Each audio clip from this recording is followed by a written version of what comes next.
वला तकूनू कल्लज़ीन खरजू मिन दियारिहिम बतरन व रिआअन नासि व यसुद्दून अन सबीलिल्लाह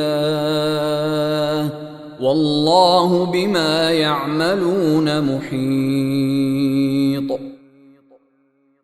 और उन लोगों की तरह न हो जाना जो अपने घरों से अकड़ते हुए और लोगों को अपनी शान दिखाते हुए निकले थे और दूसरों को अल्लाह के रास्ते से रोक रहे थे, और अल्लाह ने लोगों के सारे आमाल को अपने इल्म के इहाते में लिया हुआ है।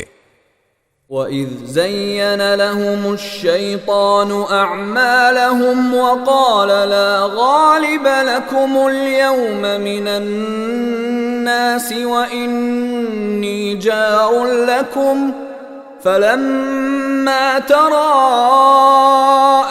फ़िअतानि नकस अला अक़बैहि वक़ाल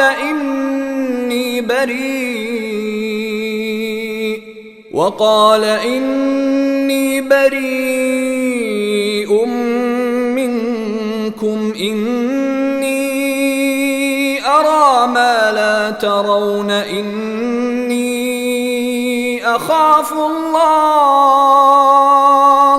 वल्लाहु शदीदुल इक़ाब।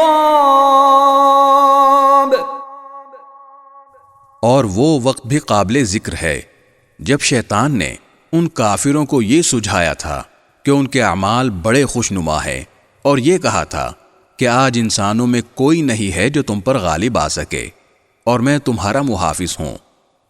फिर जब दोनों गिरोह आमने सामने आए तो वो एड़ियों के बल पीछे हटा और कहने लगा, मैं तुम्हारी कोई जिम्मेदारी नहीं ले सकता, मुझे जो कुछ नजर आ रहा है वो तुम्हें नजर नहीं आ रहा। मुझे अल्लाह से डर लग रहा है और अल्लाह का अजाब बड़ा सख्त है।